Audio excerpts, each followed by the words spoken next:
తెలుగువారి తొలి పండుగ ఉగాదిని జగిత్యాల జిల్లా మెట్పల్లిలోని జ్ఞానోదయ డిగ్రీ అండ్ పీజీ కళాశాలలో ముందస్తుగా విశ్వ వాసునామ సంవత్సర ఉగాది వేడుకలను కరస్పాండెంట్ ఇల్లెందుల శ్రీనివాస్ ఆధ్వర్యంలో ఘనంగా నిర్వహించారు. ముందస్తుగా ఉగాది వేడుకల్లో విద్యార్థులు సాంప్రదాయబద్ధంగా దుస్తులు ధరించి పాల్గొన్నారు. మెట్పల్లి మున్సిపల్ కమిషనర్ మోహన్ ఈ కార్యక్రమంలో పాల్గొనగా ముందుగా షడ్రుచులతో తయారు చేసిన పచ్చడిని పూజా కార్యక్రమాలు నిర్వహించి అనంతరం పచ్చడిని సేవించారు. ఉగాది సందర్భంగా విద్యార్థులు చేసిన వివిధ రకాల వంటకాలను కళాశాలలో ప్రదర్శించారు. ఉగాది పచ్చడి మరియు పండగ విశిష్టతను అధ్యాపకులు విద్యార్థులకు వివరించారు. ఈ సందర్భంగా వారు మాట్లాడుతూ తెలుగువారి మొదటి పండుగ ఉగాది అని ఈ రోజు నుండి తెలుగు సంవత్సరం ప్రారంభమవుతుందని చెప్పారు. ఉగాది పండుగ తెలుగువారికి ఎంతో విశిష్టమైందని తెలిపారు. మన తెలుగు వాళ్ళ సంస్కృతిని ఉట్టిపడే నూతన సంవత్సరం ఉగాది పండుగను సందర్భం పురస్కరించుకొని ఈ జ్ఞానోదయ డిగ్రీ కాలేజీలో ఈ పండుగ ఏర్పాటు చేసినందుకు జ్ఞానోదయ డిగ్రీ కాలేజీ వారికి నా హృదయపూర్వక ధన్యవాదాలు తెలుపుతున్నాను. ఈ రోజుల్లో లేటెస్ట్ అంటే ఇది కంప్యూటర్ యుగము. ఈ పండుగలన్నీ కనుమరుగవుతున్న సమయంలో ఇలాంటి కార్యక్రమాలు ఒక స్కూల్ ఎడ్యుకేషన్ పరంగా ఏర్పాటు చేయడము చాలా సంతోషదాయకరము. గత పండుగలన్నింటినీ ఈ విధంగా వాళ్ళు ఈ స్టూడెంట్ల రూపంలో పబ్లిక్కు ఉపయోగపడంగా విధంగా ఈ కార్యక్రమం ఏర్పాటు చేసినందుకు వారికి అందరికీ మా పట్టణం తరఫున అందరికీ శుభాకాంక్షలు తెలియజేస్తున్నాం. ఈరోజు ఉగాది విశ్వవాసు ఉగాది శుభాకాంక్షలు తెలియజేస్తూ మొట్టమొదటిసారిగా ముందస్తుగా కాలేజీ రేపు హాలిడే కాబట్టి ఒకరోజు ముందు మా కాలేజీలో జ్ఞానోదయ డిగ్రీ కాలేజీలో దాదాపు 1000 మంది విద్యార్థులు అన్ని రకాలైనటువంటి వంటకాలు తీసుకొచ్చి షడ్రుచులతోటి ఈరోజు ఒక ఉగాది పచ్చడి చేయడం జరిగింది. అందరు కూడా పచ్చడి తాగడం జరిగింది. అందరు కూడా సంతోషంగా స్వీట్లు పంచుకొని ఈ ఉగాది ఉత్సవాన్ని ఈ ఉగాదిని ఈ రోజు నుంచి మంచి జరగాలని ఈ సంవత్సరం అంతా మంచి జరగాలని ఆ భగవంతుని కోరుతూ నేను ముగిస్తున్నాను. ఉగాది శుభాకాంక్షలు.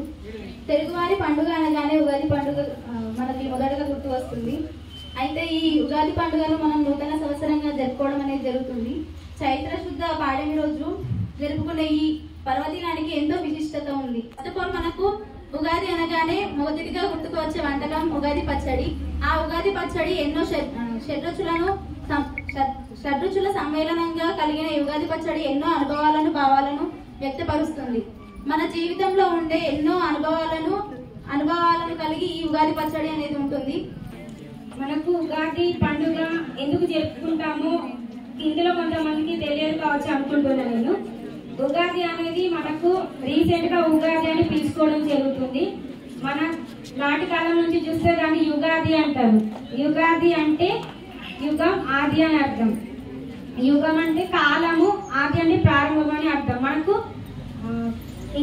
అంగ సంవత్సరం వచ్చిందని కేకులు కట్ చేసుకుంటూ పెద్ద పండుగలా చేసుకుంటాం. కానీ ఫస్ట్ ఆఫ్ ఆల్ మన తెలుగు ప్రజలందరూ ఉగాది పండుగని గ్రాండ్ గా సెలబ్రేషన్ చేసుకోవాలని నేను ఇప్పటి నుంచి కోరుకుంటున్నా. ఎందుకు అంటే ఈ రోజు బ్రహ్మదేవుడు ఈ సృష్టిని సృష్టించినట్టుగా అనుకుంటారు. ముందుగా ఉగాది అంటే మన దేశంలోనే కాక ఎన్నో దేశాల్లో కూడా జరిపిస్తారు. ఉదాహరణకి అస్సాం, మహారాష్ట్ర. కాకపోతే అక్కడ గుడి పడవ అని అంటారు. ఉగాది అనగా ముందుగా గుర్తు వచ్చేది ఉగాది పచ్చడి. ఇది షడ్రుచులతో చేస్తారు. అనగా బెల్లం, వేప పువ్వు, మామిడికాయ, చింతపండు, ఉప్పు, కారం. బెల్లం తీపి రుచులకు ఉదాహరణ. వేప పువ్వు చేదు జ్ఞాపకాలు. కారం మన లోపల కోపాన్ని కోల్పోవడం. చింతపండు నేర్పుగా ఉండడానికి. మామిడి పండు కొత్త సవాళ్ళు. ఈ 6 రుచులు అనేది మన జీవితం నుంచి వస్తుంది. ఈ ఉగాది పచ్చడి మన జీవితం నుంచి ఉంటుంది. ఫస్ట్ నారదుడు కృష్ణుని కలిసిన రోజు నువ్వు అందరినీ మాయ చేస్తావు కానీ నన్ను చేయలేవు అని ఒక మాట అంటాడు. ఆ మాటతోటి ఇప్పుడు మనకెట్లా ఎవరైనా నీతోటి కాదు అంటే ఎట్లుంటది, చేసి చూపిస్తా. అట్లనే కృష్ణుడు కూడా ఈ మాట నేను నిరూపించుకోవాలి అని నారదుడు వాటర్లో అంటే మునిగి తేలేసరికి ఒక గర్ల్ లాగా అవుతాడు, ఉమెన్ లాగా. అయిన తర్వాత ఒక రాజుతోటి మ్యారేజ్ అయింది. తర్వాత 60 మెంబర్స్కి కొడుకులు, 60 కొడుకులకి జన్మనిస్తారు. ఇస్తే నాతోటి అనేసి ఆ 60 కొడుకులు అంటే రాజు కొడుకు కాబట్టి యుద్ధానికి వెళ్ళాలి. యుద్ధానికి వెళ్తారు, వెళ్ళి 60 కొడుకులు చనిపోతారు.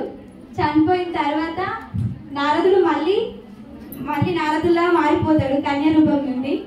మారిన తర్వాత అంటే కృష్ణుడి దగ్గర మొరపెట్టుకుంటాడు, నేను అట్లున్నా కానీ వాళ్ళు నా కొడుకులు, వాళ్ళు పోయిన బాధ నాకు ఉంది అని చెప్తాడు. ఆ మాటతోని కృష్ణుడు అందరు గుర్తుండేలా నీ కొడుకుల్ని ప్రతి ఉగాదికి ఒక నేమ్ వస్తుంది, అట్లా 60 నేమ్స్ వాళ్ళవే ఉంటాయి మనకి. అందులో ఇది 39th ఉగాది, విశ్వవసు ఉగాది అంటే వాళ్ళ 39th కొడుకు పేరు అది.